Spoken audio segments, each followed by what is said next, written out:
ത്തിൽ സൂചിപ്പിച്ചതുപോലെ ഈ ഇടവക തിരിഞ്ഞതിന് ശേഷമുള്ള 36 വർഷത്തെ കാത്തിരിപ്പിൻ്റെ ഫലമായി ലഭിച്ചിരിക്കുന്ന ഒരു പുരോഹിതനായി ഇന്ന് ഇവിടെ അഭിഷിക്തനാകുന്ന നിതിൻ മാറുകയാണ്. ഈ നിതിനും ജിതിനും നിവിനൊക്കെ കൂടെ കഷ്ടപ്പെടുത്തുന്നുണ്ട്. വളരെയേറെ സന്തോഷമുള്ള ഒരു സമയമാണ്. വികാരിയച്ഛൻ്റെ ആ സ്വാഗതത്തിൽ കണ്ടതുപോലെ ഏതാണ്ട് അച്ഛനിവിടെ വികാരിയായത് തന്നെ ഈ പൊന്നാരിയുടെ, ഞാൻ പൊന്നാരി എന്ന് വിളിക്കുന്നതുകൊണ്ടാണ് ഈ പ്രശ്നം ഉണ്ടാകുന്നത്, പൊന്നാരിയുടെ പട്ടത്തിന് വേണ്ടിയാണ് എന്ന പോലെയാണ്. ഇവിടെ വന്നപ്പോൾ തുടങ്ങി പട്ടത്തെക്കുറിച്ച് എന്നോട് സംസാരിച്ചത് ഞാൻ ഓർക്കുകയാണ്. അത് കഴിഞ്ഞ് ഈ ദേവാലയം മുഴുവൻ നവീകരിച്ചു, ദേവാലയ പരിസരം നവീകരിച്ചു. ഈ പ്രദേശത്തിന് തന്നെ പുതിയ ഒരു മുഖം നൽകുന്ന വിധത്തിൽ വികാരിയച്ഛൻ ഒരുങ്ങിയത് മുഴുവൻ ഈ പട്ടത്തിന് വേണ്ടിയായിരുന്നു.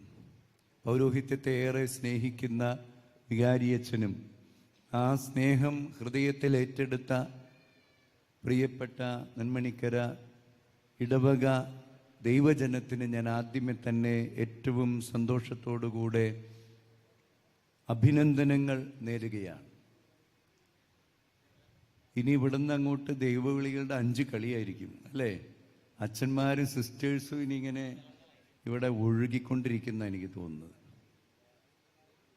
ഉണ്ടാവില്ലേ? ഇവിടെ ഇരിക്കുന്ന ഉണ്ണികളൊക്കെ നല്ല ദൈവവിളിക്കായിട്ട് പ്രാർത്ഥിക്കണം. തമ്പുരാൻ എന്നെയും ഇതുപോലെ ഈ ഷമ്മാസിനെ പോലെ പൗരോഹിത്യത്തിലേക്ക് വിളിക്കണം, ഈ സിസ്റ്റേഴ്സിനെ പോലെ നല്ല സിസ്റ്റേഴ്സ് ആകാനായിട്ട് വിളിക്കണം എന്ന് ആഗ്രഹിച്ച് നിങ്ങൾ പ്രാർത്ഥിക്കണം. ഈ ഇടവക ഒരുങ്ങിയതുപോലെ തന്നെ ഇതിൻ്റെ കുടുംബാംഗങ്ങളും ഒത്തിരിയേറെ പ്രാർത്ഥിച്ച് ഒരുങ്ങിയിട്ടുണ്ട്. അവർ ഏറെ ആഗ്രഹത്തോടെയും സന്തോഷത്തോടെയും കൂടെയാണ് ഈ ദിവസത്തിനായിട്ട് ഇവിടെ എത്തിച്ചേർന്നിരിക്കുന്നത്. നമ്മൾ ഇന്ന് ജെറമിയ പ്രവാചകൻ്റെ ആ പുസ്തകത്തിൽ നിന്ന് വായിച്ചു കേട്ടതുപോലെ മാതാവിൻ്റെ ഉദരത്തിൽ ഉരുവാകുന്നതിന് മുമ്പേ ഞാൻ നിന്നെ അറിഞ്ഞു, ജനിക്കുന്നതിന് മുമ്പേ ഞാൻ നിന്നെ തിരഞ്ഞെടുത്തു, ജനതകളുടെ പ്രവാചകനായി ഞാൻ നിന്നെ നിയമിച്ചിരിക്കുന്നു. ഈ പ്രിയപ്പെട്ട സീന ചേച്ചിയുടെ ഉദരത്തിൽ ഉരുവാകുന്നതിന് മുമ്പ് തന്നെ കർത്താവ് നിന്നെ അറിഞ്ഞു, നിന്നെ തിരഞ്ഞെടുത്തു. എന്നാൽ ഈ മാതാപിതാക്കളുടെ വലിയ സ്നേഹത്തിൻ്റെ നിറവിലും സമൃദ്ധിയിലുമാണ് കർത്താവ് നിന്നെ ആദ്യമേ തന്നെ വളർത്തിയൊരുക്കിയത്. അതുകൊണ്ട് തന്നെ ഈ ഷമ്മാസിനെ നിങ്ങൾക്കൊക്കെ അറിയാവുന്നതാണ്, എപ്പോഴും ഹാപ്പിയാണ്, എപ്പോഴും പുഞ്ചിരിച്ച് എല്ലാവരോടും ഏറെ സന്തോഷത്തോടുകൂടെ പെരുമാറുന്നു. അതിന് കാരണം ഈ ഭവനത്തിൽ നിന്ന് തന്നെ കുഞ്ഞുനാള് മുതൽ തന്നെ ഈ സ്നേഹത്തിന്റെ സമൃദ്ധിയിൽ ഈ സഹോദരൻ വളർന്നു വന്നു എന്നുള്ളതാണ്. അതുകൊണ്ട് തന്നെ ഈ കർത്താവിൻ്റെ വിളി സ്വീകരിക്കുന്ന സമയത്ത് കർത്താവിൻ്റെ ഇഷ്ടം തിരിച്ചറിയാനായിട്ട് വളരെ പെട്ടെന്ന് ഇതിന് സാധിച്ചിട്ടുണ്ട്. ഇഷ്ടമുള്ളവരെ തൻ്റെ അടുക്കലേക്ക് അവൻ വിളിച്ചു. അതാണ് നമ്മൾ ഇന്ന് മർക്കോസിൻ്റെ സുവിശേഷം 3-ാം അധ്യായത്തിൽ വായിച്ചു കേട്ടത്. വാസ്തവത്തിൽ നിതിൻ അങ്ങനെ വലിയ അച്ഛനാകണമെന്നിങ്ങനെ വലിയ ആഗ്രഹിച്ച് നടന്നു എന്നല്ല. കാരണം വീട്ടിലെല്ലാ സന്തോഷവും വലിയ സ്നേഹവും എല്ലാം ആസ്വദിച്ച് ഇങ്ങനെ പോകുമ്പോൾ അതിനപ്പുറത്തേക്കുള്ളൊരു ചിന്ത വന്നിട്ടുണ്ടായിരുന്നില്ല. പക്ഷേ ഈ ക്യാമ്പിലൊക്കെ പങ്കെടുത്തപ്പോൾ ഈ കുടുംബത്തിൽ നിന്ന് ലഭിച്ച ഈ സ്നേഹവും ഇഷ്ടവുമൊക്കെ യഥാർത്ഥത്തിൽ അത് ദൈവത്തിനോട് തന്നോടുള്ള ഇഷ്ടമാണ് എന്ന് നിതിൻ തിരിച്ചറിഞ്ഞു. വളരെ പെട്ടെന്നായിരുന്നു എല്ലാം. അതാണ് നിതിൻ എന്നോട് പറഞ്ഞത്. പെട്ടെന്നാണ് ഞാൻ അത് തിരിച്ചറിഞ്ഞത്. ആ വിളി അത് കേട്ടപ്പോൾ ഉടനെ തന്നെ ഇറങ്ങി പുറപ്പെട്ടു. നല്ല സ്നേഹവും ഇഷ്ടവുമുള്ള മക്കളായിട്ട് നമ്മുടെ മക്കളെ നാം വളർത്തുമ്പോൾ അവർക്ക് ദൈവത്തിൻ്റെ സ്നേഹവും ദൈവത്തിൻ്റെ ഇഷ്ടവുമൊക്കെ വളരെ പെട്ടെന്ന് തിരിച്ചറിയാനായിട്ട് സാധിക്കും. അതുകൊണ്ട് തന്നെ നിതിൻ്റെ പൗരോഹിത്യ പരിശീലന കാലഘട്ടത്തിൽ വളരെയേറെ സന്തോഷത്തോടുകൂടെ മുന്നോട്ട് പോകാൻ സാധിച്ചു. തുറവിയോടുകൂടെ മുന്നോട്ട് പോകാനായിട്ട് സാധിച്ചു. ഈ മലമുകളിലേക്കാണ് വിളിച്ചത്. പരിശീലനത്തിൻ്റെ സമർപ്പണത്തിൻ്റെ മലമുകളിലേക്ക് കർത്താവ് വിളിച്ചപ്പോൾ ഈ മാതാപിതാക്കളെയും സഹോദരനെയും ഒക്കെ ഉപേക്ഷിച്ച് പോരുക, അത് അല്പം ബുദ്ധിമുട്ടുണ്ടായ കാര്യമായിരിക്കണം. എന്നാൽ അത് ആവശ്യമാണ്. ഈ ഒരു വചനഭാഗം നീ ശ്രവിച്ചിട്ടുള്ളത് സെമിനാരി ചേരുന്ന കാലഘട്ടത്തിലാണ്. പക്ഷേ ഇനി ഇവിടുന്ന് അങ്ങോട്ടുള്ള നിൻ്റെ ജീവിതത്തിലും ഇത് ഒരു നിരന്തരമായിട്ടുള്ള വിളിയാണ്. കർത്താവിൻ്റെ ഇഷ്ടം നിരന്തരം തിരിച്ചറിയുകയും ആ ഇഷ്ടം അനുഭവിച്ചറിയുകയും ആ ഇഷ്ടം ഒരു സുഖമായിട്ട് പൗരോഹിത്യ ജീവിതത്തിൽ ഏറ്റെടുക്കുകയും ചെയ്യണമെങ്കിൽ ചിലപ്പോഴൊക്കെ നീയും ഈ ബാക്കി 10 പേരെയും 9 പേരെയും ഒക്കെ ഉപേക്ഷിച്ചിട്ട് ദൈവജനത്തെ അവിടെ താഴെ നിർത്തിയിട്ട് കയറി വന്ന 3 അപ്പസ്തോലന്മാരെ പോലെ മലമുകളിലേക്ക് കയറേണ്ടതുണ്ട്. നിങ്ങളുടെ ബാച്ചിലെ 10 പേരും വലിയ സ്നേഹത്തിൻ്റെ ഊഷ്മളത പങ്കുവെക്കുന്നതാണ്. ചില സമയങ്ങളിൽ ഈ ബാച്ച് ഗാദറിങ്ങുകൾക്കുമൊക്കെ അപ്പുറത്ത് കർത്താവിനോടുകൂടെ ആയിരിക്കുന്ന നിമിഷങ്ങൾ ഇതിനെല്ലാം അതീതമാണ്. ഞാൻ ശുശ്രൂഷ ചെയ്യുന്ന ഈ ദൈവജനത്തോടൊപ്പമുള്ള എൻ്റെ അനുദിന ജീവിതത്തിൽ ഞാൻ കർത്താവുമായിട്ട് ഇടപഴകുന്നുണ്ട്, കർത്താവിൻ്റെ കൃപകൾ പരികർമ്മം ചെയ്യുന്നുണ്ട്. എന്നാൽ അതിനും എൻ്റെ വൈദികരുടെ സാഹോദര്യത്തിനുമൊക്കെ അപ്പുറത്തേക്ക് കർത്താവിൻ്റെ ഇഷ്ടം പരമപ്രധാനമായിട്ട് തിരിച്ചറിയുവാൻ നമുക്ക് സാധിക്കട്ടെ. സൗഹൃദങ്ങളൊക്കെ നല്ലതാണെങ്കിലും ഏറ്റവും വലിയ സൗഹൃദം അവനോട് കൂടെയായിരിക്കുന്നതാണ്. അവനോട് കൂടെയല്ലാത്ത പൗരോഹിത്യം പരാജയത്തിൻ്റെ വഴികളിലൂടെയാണ് സഞ്ചരിക്കുന്നത് എന്ന് നമുക്ക് തിരിച്ചറിയാം.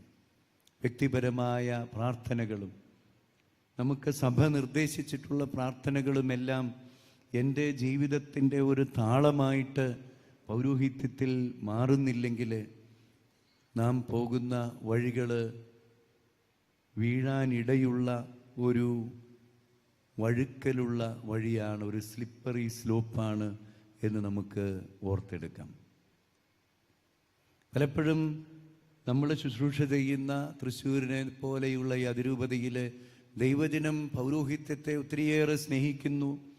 ഇടവക ജനങ്ങളെല്ലാവരും നമ്മളെ എല്ലാ കാര്യങ്ങൾക്കും സ്വീകരിക്കുന്നു, എല്ലായിടത്തും നമ്മുടെ സാന്നിധ്യം ആഗ്രഹിക്കുന്നു.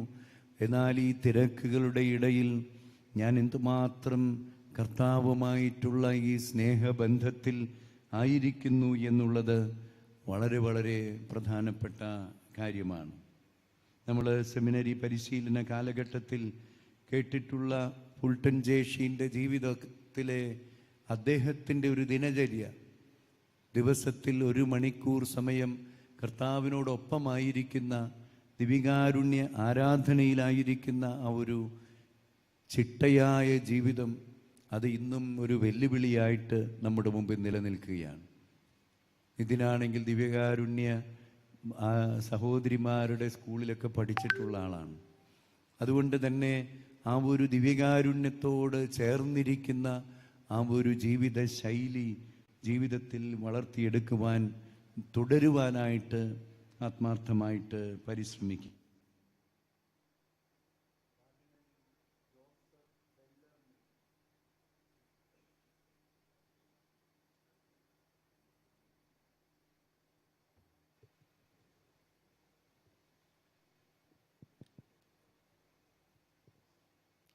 ആയിരത്തി 1996 മരണമടഞ്ഞ ചിക്കാഗോ അതിരൂപതയുടെ കർദിനാളാണ് കാർഡിനൽ ജോസഫ് ബെല്ലർമിൻ. അദ്ദേഹം ക്യാൻസർ ബാധിതനായിട്ടാണ് ഈ 96 മരിച്ചത്. ആദ്യം ക്യാൻസർ വന്നു, പിന്നെ സുഖപ്പെട്ടു, രണ്ടാമതും ക്യാൻസർ ബാധിച്ചു. 3 വർഷത്തിനുള്ളിൽ അദ്ദേഹം മരണമടഞ്ഞു. അമേരിക്കയിൽ വളരെ ഏറെ പ്രശസ്തനായിരുന്ന ഒരു കർദിനാളായിരുന്നു കർദിനാൾ ജോസഫ് ബെല്ലർമിൻ. എന്നാൽ അദ്ദേഹത്തിൻ്റെ ജീവിതത്തിൻ്റെ ഈ അവസാന കാലത്ത് 10-20 വർഷങ്ങൾ മെത്രാനായി ശുശ്രൂഷ ചെയ്തതിന് ശേഷം അദ്ദേഹം ചൈൽഡ് അബ്യൂസിന്, സെക്ഷൽ സ്കാൻഡലിൽ ഒക്കെ പ്രത്യേകമായിട്ട് വിവാദത്തിന് ഇരയാകുകയുണ്ടായി. ദീർഘമായിട്ടുള്ള കുറേയേറെ പരീക്ഷണങ്ങൾക്ക് അദ്ദേഹം കടന്നു പോകേണ്ടതായിട്ട് വന്നു. ആ കാലഘട്ടത്തിൽ തന്നെ അദ്ദേഹത്തിന് ക്യാൻസർ രോഗം കൂടുതൽ മൂർച്ഛിക്കാനിട വരികയും ചെയ്തു. എന്നാൽ ഈ രണ്ടാമതും ക്യാൻസർ വന്ന സമയത്ത് അദ്ദേഹം തൻ്റെ ജീവിതത്തിലേക്ക് തിരിഞ്ഞു നോക്കിക്കൊണ്ട് അവസാനത്തെ 2 മാസങ്ങൾ പൂർണ്ണമായിട്ടും പ്രാർത്ഥനയിൽ ചിലവഴിച്ചുകൊണ്ട് അദ്ദേഹത്തിൻ്റെ ചിന്തകൾ ഒരു പുസ്തകമായിട്ട് ഇറങ്ങിയിട്ടുണ്ട്. അദ്ദേഹം ആ പുസ്തകത്തിൽ പറയുകയാണ്, എൻ്റെ ദീർഘകാലത്തെ പൗരോഹിത്യ ജീവിതവും മേൽപ്പെട്ട ശുശ്രൂഷയുടെയും അവസാന കാലഘട്ടത്തിൽ എനിക്കുണ്ടായ വെല്ലുവിളികൾ എങ്ങനെയാണ് അതെനിക്ക് തരണം ചെയ്യാൻ സാധിച്ചത് എന്ന് അദ്ദേഹം അവിടെ വിലയിരുത്തുന്നുണ്ട്. അദ്ദേഹത്തിന് നേരിട്ട ഈ അപവാദങ്ങളെല്ലാം മരിക്കുന്നതിന് മുമ്പ് തന്നെ അത് തെറ്റായ അപവാദ പ്രചരണങ്ങളാണെന്ന് കോടതി തന്നെ അവസാന ഘട്ടത്തിൽ വിധി കൽപ്പിക്കുകയുമുണ്ടായി. പക്ഷേ ആ ഒരു കാലഘട്ടം വളരെ വളരെ വേദനാജനകമായിട്ടുള്ള, സങ്കീർണമായിട്ടുള്ള, പ്രതിസന്ധികൾ നിറഞ്ഞൊരു കാലഘട്ടം. രോഗവും അപവാദങ്ങളും ഒരുപോലെ കൈകാര്യം ചെയ്യേണ്ടി വന്നപ്പോൾ എങ്ങനെ സാധിച്ചു എന്ന് അദ്ദേഹം വിലയിരുത്തുകയാണ്. അതിന് കാരണമായ ഒരു സംഭവം അദ്ദേഹം പറയുന്നത് 1972 അദ്ദേഹത്തിൻ്റെ മരണത്തിന് ഒരു 24 വർഷങ്ങൾക്ക് മുമ്പ് അദ്ദേഹത്തിനുണ്ടായൊരു അനുഭവമാണ്. അദ്ദേഹം വളരെ പ്രശസ്തനായൊരു മെത്രാനായിരുന്നത് കൊണ്ട് തന്നെ ഒത്തിരിയേറെ പരിപാടികൾ പല രൂപതകളിലും, അമേരിക്കയിൽ ഇങ്ങനെ ഒരു എയർപോർട്ടിൽ നിന്ന് അടുത്ത എയർപോർട്ടിലേക്ക് പോകുന്ന വളരെ തിരക്ക് പിടിച്ച ഒരു മെത്രാനായിരുന്നു അദ്ദേഹം.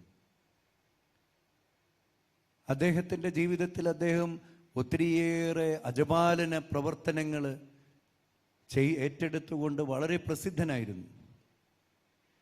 അദ്ദേഹം ഇതുപോലെ പട്ടം കൊടുക്കുന്ന സമയങ്ങളിലൊക്കെ പ്രാർത്ഥനയെക്കുറിച്ചൊക്കെ ഒത്തിരിയേറെ പ്രസംഗിച്ചിട്ടുണ്ട്. അദ്ദേഹത്തിൻ്റെ ഒരു യാത്രക്കിടയിൽ 1972 അദ്ദേഹത്തിൻ്റെ ഒരു ഇടത്താവളത്തിൽ അദ്ദേഹം ചെന്ന് പറ്റിയപ്പോൾ അവിടെ വെച്ച് അദ്ദേഹം 3 വൈദികരെ കണ്ടുമുട്ടി. അവിടെ ഫ്ലൈറ്റ് കാത്തു നിൽക്കുന്ന മറ്റ് 3 വൈദികർ. അദ്ദേഹം നോക്കുമ്പോൾ ആ 3 വൈദികർ അവർക്ക് കിട്ടിയ കുറച്ച് സമയം അവരൊരുമിച്ച് 3 പേരും പ്രാർത്ഥിച്ചു കൊണ്ടിരിക്കുകയാണ്. ചെറുപ്പക്കാരായ വൈദികരാണ്. അതിൽ 2 പേർക്ക് അദ്ദേഹം തന്നെ പട്ടം കൊടുത്തതാണ്. അവരുടെ ഈ നല്ല ഒരു സാക്ഷ്യം കണ്ടപ്പോൾ ഈ ബിഷപ്പ് ബെല്ലർമിൻ അവരോട് പറഞ്ഞു, അവരെ അഭിനന്ദിച്ചു. അതിനുശേഷം പറഞ്ഞു, എനിക്കും ഇങ്ങനെയൊക്കെ പ്രാർത്ഥിക്കണം എന്നൊക്കെ പലപ്പോഴും തോന്നാറുണ്ട്, പക്ഷേ ഈ തിരക്കിനിടയിൽ ഞാൻ വിചാരിച്ച പോലെ, ഞാൻ ആഗ്രഹിക്കുന്ന പോലെ എനിക്ക് പ്രാർത്ഥിക്കാൻ പറ്റുന്നില്ല. അദ്ദേഹം ഒരു ഔപചാരികതയിൽ അങ്ങനെ അങ്ങ് പറഞ്ഞു പോയതാണ്. പക്ഷെ ആ 3 വൈദികർ അവർ ഈ മെത്രാനച്ചനോട് ചോദിച്ചു, ശരിക്കും അങ്ങ് ഗൗരവമായിട്ട് ഉദ്ദേശിച്ച് പറയുന്നതാണോ? അപ്പോൾ അദ്ദേഹത്തിന് മറുപടി പറയാതിരിക്കാൻ പറ്റില്ലല്ലോ. അപ്പം പറഞ്ഞു, ഞാനത് ഗൗരവമായിട്ടാണ് ചോദിക്കുന്നത്. അപ്പോൾ അവർ പറഞ്ഞു, അങ്ങനെയെങ്കിൽ പിതാവിൻ്റെ ജീവിതത്തിലെ ക്വാളിറ്റി ടൈം കർത്താവിന് കൊടുക്കാൻ തയ്യാറാണോ? അതൊരു വെല്ലുവിളി നിറഞ്ഞ ഒരു ചോദ്യമായിട്ട് ഈ ബിഷപ്പ് തിരിച്ചറിയുകയാണ്. പലപ്പോഴും നമ്മുടെ പൗരോഹിത്യ ജീവിതത്തിൻ്റെ ഏറ്റവും തിരക്ക് പിടിച്ച നിമിഷങ്ങളിൽ ഒത്തിരിയേറെ ഒരുക്കങ്ങളും ഒത്തിരിയേറെ ശുശ്രൂഷകളും ചെയ്തുകൊണ്ടിരിക്കുമ്പോൾ നമ്മുടെ ജീവിതത്തിൻ്റെ ഏറ്റവും നല്ല സമയമൊക്കെ അതിന് പ്രസംഗം ഒരുങ്ങാനും പാട്ട് പ്രാക്ടീസ് ചെയ്യാനും കാര്യങ്ങളിങ്ങനെ പദ്ധതികൾ ആസൂത്രണം ചെയ്യാനും ഒക്കെ നമ്മൾ മാറ്റിവെക്കും. എന്നാൽ ഏറ്റവും നല്ല സമയം, ഒരു ദിവസത്തിൻ്റെ ഏറ്റവും നല്ല സമയം കർത്താവിനോട് കൂടെ ആയിരിക്കുവാൻ നാം കൊടുക്കുവാൻ തയ്യാറാണോ? ബിഷപ്പ് ബെല്ലർമിൻ അത് വളരെ ഗൗരവത്തോടുകൂടെ ഏറ്റെടുക്കുകയും അദ്ദേഹത്തിൻ്റെ ജീവിതത്തിൻ്റെ ഏറ്റവും നല്ല സമയം കർത്താവിന് കൊടുക്കാൻ തയ്യാറായി. അദ്ദേഹം പറയുകയാണ്, എൻ്റെ ജീവിതത്തിലെ ഏറ്റവും പ്രതിസന്ധികളുടെ മധ്യത്തിലൂടെ ഞാൻ കടന്നു പോകുമ്പോഴും എൻ്റെ വേദനകളുടെ മധ്യത്തിലും ഒരിക്കലും തളരാതെ ഭാവപ്പകർച്ചയില്ലാതെ എൻ്റെ ശുശ്രൂഷകളൊക്കെ ചെയ്യാൻ എനിക്ക് സാധിച്ചത് ഞാൻ കർത്താവിനോട് കൂടെയായിരുന്നു എന്നുള്ളതാണ്. ഇന്ന് നിതിൻ ഈ പൗരോഹിത്യത്തിൻ്റെ വഴികളിലൂടെ കടന്നു പോകുമ്പോൾ ഒരുപക്ഷേ കർത്താവ് ഏറ്റവും കൂടുതൽ ആഗ്രഹിക്കുന്നത് ഈ പ്രാർത്ഥനയുടെ ഒരു ദൈവ ഐക്യത്തിൻ്റെ ജീവിതം ആരംഭിക്കുക, തുടരുക എന്നുള്ളതാണ്. ഇന്നലെ മുതൽ നിതിനുമായിട്ട് കുറേയേറെ സമയം ചിലവഴിച്ചപ്പോൾ ഇത് വാസ്തവത്തിൽ നിതിൻ തന്നെ തൻ്റെ വിവിധ പങ്കുവയ്ക്കലുകളിലൂടെ വെളിപ്പെടുത്തിയിട്ടുള്ള കാര്യമാണ്. പൗരോഹിത്യത്തെ നിതിൻ നോക്കിക്കാണുന്നത് അത് ദൈവ ഐക്യത്തിൻ്റെ, ദൈവത്തെ ശ്രവിക്കുന്നതിൻ്റെ ഒരു ശുശ്രൂഷയായിട്ടാണ്. ആ ശുശ്രൂഷ ദൈവത്തെ ശ്രവിക്കാൻ സമയം കണ്ടെത്തുമ്പോൾ പൗരോഹിത്യ ശുശ്രൂഷ എന്ന് പറയുന്നത് ദൈവം നിന്നെ ഏൽപ്പിച്ചിരിക്കുന്ന ദൈവജനത്തെ കേൾക്കുന്ന ഒരു ശുശ്രൂഷയായിട്ട് മാറും. അതാണ് നിതിൻ എന്നോട് പറഞ്ഞത്. എന്നെ ഏൽപ്പിക്കുന്ന ജനത്തെ കേൾക്കുവാൻ ഞാൻ സമയം കണ്ടെത്തും. അത് എൻ്റെ ഒരു വലിയ നിയോഗമായിട്ട് ഞാൻ ഏറ്റെടുക്കുകയാണ്. റോമാലേഖനം 12-ാം അധ്യായം 15-ാം വാക്യമാണ് നിതിൻ തൻ്റെ പൗരോഹിത്യ ജീവിതത്തിൻ്റെ ആപ്തവാക്യമായിട്ട് എടുത്തിരിക്കുന്നത്. സന്തോഷിക്കുന്നവരോടുകൂടെ സന്തോഷിക്കുവിൻ, കരയുന്നവരോടുകൂടെ കരയുവിൻ. ഒരുപക്ഷെ ഇവിടെ ഇരിക്കുന്ന ഈ ദൈവജനം ഇതാണ് നിതിൻ എന്ന വൈദികൻ ഏറ്റെടുക്കുന്ന ശുശ്രൂഷയെങ്കിൽ അവരെ ദാഹിച്ച് കാത്തിരിക്കുന്ന ഒരു പൗരോഹിത്യമാണത്. ഞങ്ങളുടെ ജീവിതത്തിൽ ഞങ്ങൾ സന്തോഷിക്കുമ്പോൾ ഞങ്ങളുടെ കൂടെ ഉണ്ടാകുന്ന ഒരു വൈദികൻ, ഞങ്ങളുടെ മക്കളുടെ വിവാഹ ആലോചന മുതൽ പോലും വിവാഹത്തിൻ്റെ ദിവസത്തിലുമൊക്കെ ഞങ്ങളോടൊപ്പം സന്തോഷിക്കുന്ന ഒരു വൈദികൻ. നമ്മുടെ അതിരൂപതയിലെ ഒരു അച്ഛനെ എനിക്കറിയാം. കുഞ്ഞുങ്ങളുടെ ആഘോഷമായ കുർബാന സ്വീകരണത്തിൻ്റെ അന്ന്, അതിൻ്റെ തലേ ദിവസം എല്ലാ ഭവനങ്ങളിലും പോയി അവർക്ക് വേണ്ടി പ്രാർത്ഥിക്കുന്നു.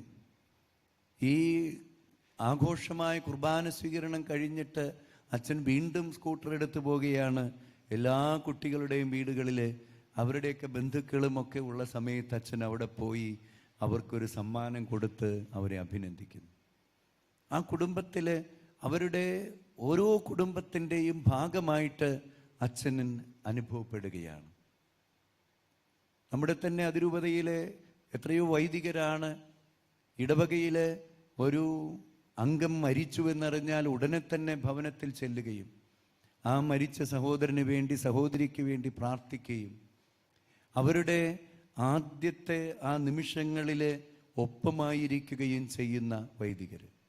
ഒരുപക്ഷെ ആ സമയത്ത് അവർ ഓർക്കാൻ ഇടയില്ലാത്ത പല കാര്യങ്ങളും ഓർമ്മിപ്പിക്കുന്ന വൈദികൻ. പത്രത്തിലൊരു അറിയിപ്പ് കൊടുക്കണം, നല്ലതല്ലേ? പരിചയക്കാരൊന്നും അറിയുമല്ലോ. ഈ കുറിയൊക്കെ നമുക്ക് തയ്യാറാക്കണ്ടേ? ഒപ്പം ഇരുന്ന് ഈ ചരമയറിയിപ്പ് എഴുതി കൊടുക്കുന്നു. ഇങ്ങനെയുള്ള വൈദികരെയും ഞാൻ കണ്ടിട്ടുണ്ട്. ആ കുടുംബത്തിൻ്റെ ആദ്യ ആ വേദനയിൽ ഒപ്പം നിൽക്കുന്ന വൈദികൻ. ക്ഷണിക്കുമ്പോൾ ആളുകളെ 2 പേരെ അറിയിക്കാനായിട്ട് ബന്ധുക്കളുടെ അടുത്തേക്ക് വിടണ്ടേ? ഇങ്ങനെ ഓരോ കാര്യങ്ങളിലും ഒപ്പം നിൽക്കുന്ന വൈദികൻ. പിറ്റേ ദിവസം കൈക്കാരന്മാരോടൊപ്പം വന്ന് ഇടവകയുടെ ആദരവും സ്നേഹവും പ്രകടിപ്പിക്കുന്ന വൈദികൻ.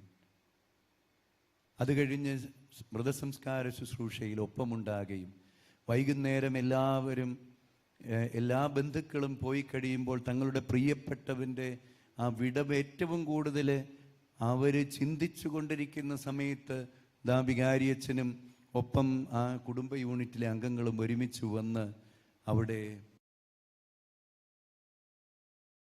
സന്ധ്യാപ്രാർത്ഥന ചൊല്ലുന്നു. ഇതൊക്കെ തിരക്ക് പിടിച്ച ജീവിതത്തിൽ ഏറെ ബുദ്ധിമുട്ടുള്ളതാണ് എന്ന് നമുക്ക് തോന്നുമ്പോഴും അങ്ങനെയും സമയം കണ്ടെത്തുന്ന വൈദികർ നമ്മുടെ അതിരൂപതയിലുണ്ട്. ഞാനീ പറഞ്ഞതൊന്നും എൻ്റെ ഭാവനയെന്ന് പറഞ്ഞതല്ല. നമ്മുടെ അതിരൂപതയിലെ തന്നെ വൈദികരുടെ ചിലരുടെ ജീവിതത്തെ ആണ് ഞാൻ നിൻ്റെ മുമ്പിൽ ഇപ്പോൾ പറഞ്ഞത്. അങ്ങനെ വരുമ്പോഴാണ് നാം നമ്മളുടെ പൗരോഹിത്യ ദൈവവിളിയുടെ ആദ്യ ദിനങ്ങളിൽ അന്ന് റെക്ടറച്ചൻ റോയ് മൂക്കനച്ചനായിരിക്കും പറഞ്ഞിട്ടുണ്ടാകുക, ലക്കോഡേറെ ഉദ്ധരിച്ചുകൊണ്ട് പറഞ്ഞിട്ടുണ്ടാകും, ഒരു കുടുംബത്തിൻ്റെയും സ്വന്തമാകാതെ എല്ലാ കുടുംബത്തിൻ്റെയും അംഗമാകുന്നവൻ പുരോഹിതൻ. അത് അന്ന് എത്രയോ സുന്ദരമായ കാവ്യാത്മകമായ വരിയായിട്ട് എൻ്റെ ഒരു സ്വപ്നമായിട്ട് ഞാൻ ഏറ്റെടുത്തു. ഈ പൗരോഹിത്യ പരിശീലനത്തിൽ ഈ കാലമൊക്കെയും നീ ഒരുങ്ങിയത് ഈ ഒരു ശുശ്രൂഷയ്ക്കാണ്. കർത്താവിനെ ശ്രവിക്കുകയും കർത്താവിൻ്റെ കൂടെ ഏറ്റവും വിലപ്പെട്ട സമയം നീ കണ്ടെത്തുകയും ചെയ്യുന്നെങ്കിൽ നീ ദൈവജനത്തെ ശ്രവിക്കും, ദൈവജനത്തിൻ്റെ നൊമ്പരങ്ങളെ നീ ഏറ്റെടുക്കും, അവരുടെ കണ്ണുകളിലെ ദൈന്യത തിരിച്ചറിഞ്ഞ് അവരെ ആശ്വസിപ്പിക്കും, അവരുടെ സന്തോഷങ്ങളിൽ അവരോടൊപ്പം സന്തോഷിക്കും. നീ അവരുടെ ജീവിതത്തിൻ്റെ ഭാഗമായി തീരും. കർത്താവായ ക്രിസ്തു എപ്രകാരം ദൈവത്തോടൊപ്പമുള്ള പിതാവിനോടൊപ്പമുള്ള തൻ്റെ സമാനത വേണ്ടെന്ന് വെച്ചിട്ട് സ്വയം ശൂന്യവൽക്കരിച്ച് നമ്മോടൊപ്പം നമ്മിലൊരുവനായി നമ്മുടെ ഇടയിൽ കൂടാരമടിച്ചുവോ, അതുപോലെ ഈ നിനക്കേൽപ്പിക്കപ്പെടുന്ന ദൈവജനത്തിൻ്റെ ഇടയിൽ കൂടാരമടിക്കുന്ന ദൈവത്തിൻ്റെ സാന്നിധ്യമായിട്ട് നിന്റെ പൗരോഹിത്യം മാറട്ടെ എന്നുള്ളത് മാത്രമാണ് ഇന്നത്തെ ദിവസത്തിലുള്ള എൻ്റെ പ്രാർത്ഥന. ദൈവ ഐക്യത്തിൻ്റെ ജീവിതം അത് പലപ്പോഴും സന്യസ്തരുടെ ഒരു ആത്മീയതയായിട്ട് അവതരിപ്പിക്കപ്പെടാറുണ്ട്. ഞാൻ ഇന്നലെ നിന്നോട് പറഞ്ഞതുപോലെ ആദ്യം സന്യാസിയാകാതെ ഇടവക വൈദികനാകാൻ സാധിക്കുകയില്ല. ഈ ദൈവ ഐക്യത്തിൽ പരമപ്രാധാന്യം കൊടുക്കുന്ന ഒരു പൗരോഹിത്യത്തിൽ നിന്ന് മാത്രമേ ഒരു നല്ല ഇടവക വൈദികനായിട്ട് ശുശ്രൂഷ ചെയ്യാൻ സാധിക്കുകയുള്ളൂ. അതിന് ദൈവം നിന്നെ അനുഗ്രഹിക്കട്ടെ എന്ന് പ്രാർത്ഥിക്കുന്നു. എല്ലാവർക്കും ഈ പൗരോഹിത്യം എന്ന കൂദാശയുടെ കൃപകൾ ലഭിക്കട്ടെ എന്ന് പ്രാർത്ഥിക്കുന്നു. ഒരു കൂദാശയും പ്രൈവറ്റ് അല്ല. പൗരോഹിത്യം എന്ന ഈ കൂദാശ ഇവിടെ പരികർമ്മം ചെയ്യപ്പെടുമ്പോൾ അത് സ്വീകരിക്കുന്നത് നിതിൻ ഷമ്മാശനാണെങ്കിലും ഈ ശുശ്രൂഷയുടെ ആരംഭത്തിൽ നിതിൻ ചുംബിച്ച ഈ മാമോദീസ തൊട്ടി നിതിൻ നമ്മുടെ ഒപ്പം ആരാണ് എന്നുള്ള ഓർമ്മപ്പെടുത്തലാണ്. ക്രിസ്തുവിൻ്റെ രാജകീയ പൗരോഹിത്യത്തിൽ പങ്കുപറ്റിയിട്ടുള്ളവരാണ് മാമോദീസ സ്വീകരിച്ചിരിക്കുന്ന നമ്മെല്ലാവരും. അതുകൊണ്ട് മാമോദീസ സ്വീകരിച്ച എല്ലാവരുടെയും പൗരോഹിത്യ സമർപ്പണത്തിൻ്റെ കൃപകൾ കൂടെ നമ്മൾ സ്വീകരിക്കുന്ന സമയമായി കണ്ട് ഈ ശുശ്രൂഷകളിൽ നമുക്ക് ഭക്തിയോടുകൂടെ പങ്കുചേരാം. ഇന്ന് നിതിൻ ഏറെ വിറയലോടും ഭക്തിയോടും കൂടി ഈ അൾത്താരയിൽ ഈ മധുബഹായിൽ കടന്നു വന്ന് ഈ ബലിപീഠത്തെ ചുംബിച്ചു. ഇനി പൗരോഹിത്യ സ്വീകരണത്തിന് ശേഷം ഒരിക്കൽ കൂടെ ഈ ബലിപീഠത്തെ നിതിൻ എന്ന വൈദികൻ ചുംബിക്കുവാൻ പോവുകയാണ്. ഈ ബലിപീഠം നിതിൻ്റെ ജീവിതത്തിൽ എത്രയോ വലിയ പരിശുദ്ധമായിട്ടുള്ള ഇടമാണ്. സ്ഥിരമായ ഇടപെടലിലൂടെ അതിൻ്റെ പവിത്രത നഷ്ടപ്പെടാതിരിക്കാൻ ആത്മാർത്ഥമായിട്ട് പരിശ്രമിക്കാം. പ്രത്യേകിച്ചും ഈ ഒരു കാലഘട്ടം അൾത്താര പോലും സമരങ്ങളുടെയും പ്രതിഷേധങ്ങളുടെയും ഒക്കെ വെല്ലുവിളികളാക്കി മാറ്റിയിരിക്കുന്ന കാലഘട്ടമാണ്. സഭയുടെ ഹൃദയത്തിനേറ്റിരിക്കുന്ന മുറിവുകളാണ്. ആ മുറിവുകൾക്ക് സൗഖ്യമുണ്ടാകാൻ വേണ്ടി കൂടി ഈ കാലഘട്ടത്തിൽ നമുക്ക് ഈ പൗരോഹിത്യ ശുശ്രൂഷയിൽ ദൈവജനം ഒന്നാകെ പ്രാർത്ഥിക്കണം. അച്ഛന്മാരും സിസ്റ്റേഴ്സും അൽമായരും ചേർന്ന കർത്താവിൻ്റെ മൗതിക ശരീരം അതിൻ്റെ മുറിവുകളെ ഏറ്റെടുത്തുകൊണ്ട് കർത്താവിൻ്റെ മുമ്പിൽ അത് ആര് ചെയ്താലും നമ്മളാണ് അത് ഏറ്റെടുക്കേണ്ടത്. മൗതിക ശരീരത്തിലെ അവയവം എന്ന നിലയിൽ നമ്മളെല്ലാവരും കർത്താവിൻ്റെ മുമ്പിൽ കണ്ണുനീർ വാർത്തുകൊണ്ട് ഈ പൗരോഹിത്യവും ഇന്ന് നിതിൻ കടന്നു വരുന്ന ഒട്ടിച്ചേർക്കപ്പെടുന്ന ഈ ബലിപീഠവും ഈ പരിശുദ്ധിയുടെ സ്ഥലവും അത് ഈ മുറിവുകളൊക്കെ ഉണക്കുന്ന ഇടമായിട്ട് മാറാൻ വേണ്ടി കൂടി നമുക്ക് പ്രത്യേകം പ്രാർത്ഥിക്കാം. ഇതിനൊരിക്കൽ കൂടെ പൗരോഹിത്യ സ്വീകരണത്തിൻ്റെ പൗരോഹിത്യ ജീവിതത്തിൻ്റെ എല്ലാവിധ ദൈവാനുഗ്രഹങ്ങളും ആശംസിച്ചുകൊണ്ട് പിതാവിൻ്റെയും പുത്രൻ്റെയും പരിശുദ്ധാത്മാവിൻ്റെയും നാമത്തിൽ